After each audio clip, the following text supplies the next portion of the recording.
और dear friends, very good morning. आज हम ये जो मिड टर्म ले रहे हैं इसको मैं सॉल्यूशन दे रहा हूँ आपको, तो एक बार अब आप अपना मैच कर सकते हैं इसके साथ। जैसे पहला क्वेश्चन है, the borrowing power of the state under article 293 clause 1 is subject to. अब फिल इन द ब्लैंक्स है, तो अगर अंटिल अनलेस आपने आर्टिकल ढंग से नहीं पढ़ा है तो साफ लिख रखा है subject to the provision of this article itself, यानी आर्टिकल 293 के ही ये सब्जेक्ट है। Second question, the amending power of the parliament under article 368(1) is not subject to dash dash dash dash.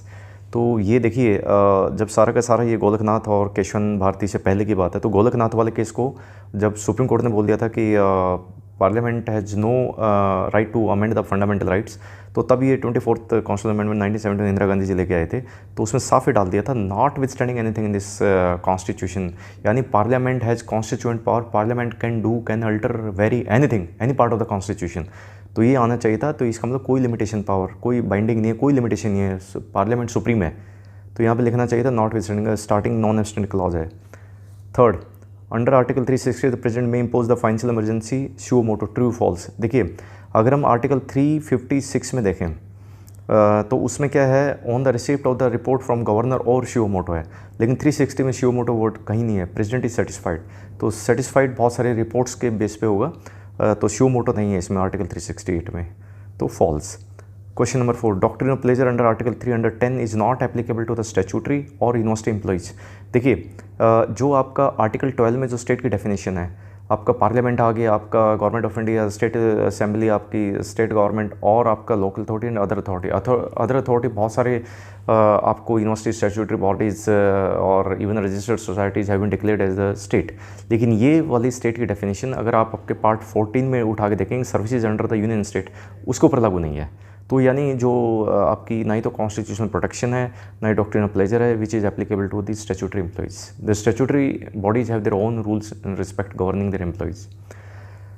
अब आगे जो फिफ्थ क्वेश्चन है, article 301 is subject to the part 12 of the constitution, true और false. देखिए, जो article 301 आपका शुरू होता है पार्ट 13 में, तो पार्ट 13 में जो है उसमें आपके subject to the other provision of this part साफ लिखा हुआ है, trade commerce intercourse through the territory of India shall be free. तो ये आपका इसी के पार्ट के ऊपर एप्लीकेबल है। Question number 6, territorial operation under article 245 is applicable to the state legislature, false.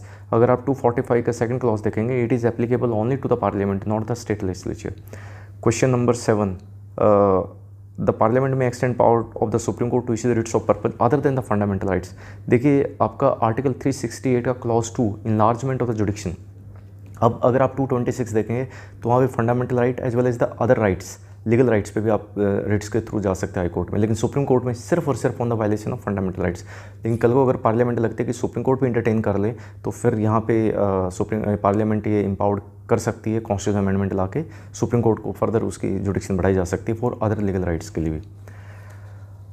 अब question number 8, SLP specially petition may be granted by the supreme court but subject to the chapter 4 union territory, true false. देखिए, part 5 union का part है, उसके अंदर आपके बहुत सारे chapters हैं। चैप्टर 4 में यूनियन जुडिशरी है, तो आर्टिकल 136 साफ पहले लिखा रखा है, नॉन एब्स्टेंट क्लॉज से not withstanding anything in this chapter supreme court में ग्रांट, यानी सुप्रीम कोर्ट के पास ट्रमेंडस पावर है, तो आपका ये फॉल्स हो गया।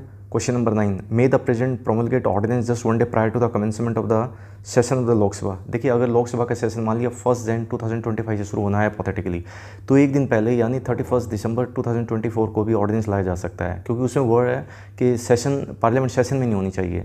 सेशन में नहीं है तो एक दिन पहले भी आप ला के जा सकते हैं। That he may be immoral as per the Wadhwa judgment, बहुत सारे सुप्रीम कोर्ट के जजमेंट्स हैं कि इमोरल है आपका एक दिन या 2 दिन पहले इस तरीके से आप ऑर्डिनेंस लेके आ रहे हो, या उन्हीं ऑर्डिनेंस को फर्दर एक्सटेंड करते जा रहे हो, पार्लियामेंट्री प्रोसेस को आप अवॉइड कर रहे हो, लेकिन लाया जा सकता है अगर क्वेश्चन आता है ऐसा। क्वेश्चन नंबर 10, आपका एडवोकेट जनरल स्टेट में भी अपॉइंटेड फॉर अनलिमिटेड टेन्योर। देखिए, इनमें कहीं पे भी आपका चाहे एडवोकेट जनरल है आपका और या अटॉर्नी जनरल है, अटॉर्नी जनरल आर्टिकल 76 है और ये आपका 165 है एडवोकेट जनरल, तो यहाँ पे कोई ऐसी इनको टेन्योर बेस्ड नहीं है, जैसे गवर्नर का भी टेन्योर बेस्ड नहीं होता है, just this are the pleasure of the president. तो एडवोकेट जनरल और attorney general pleasure of the president.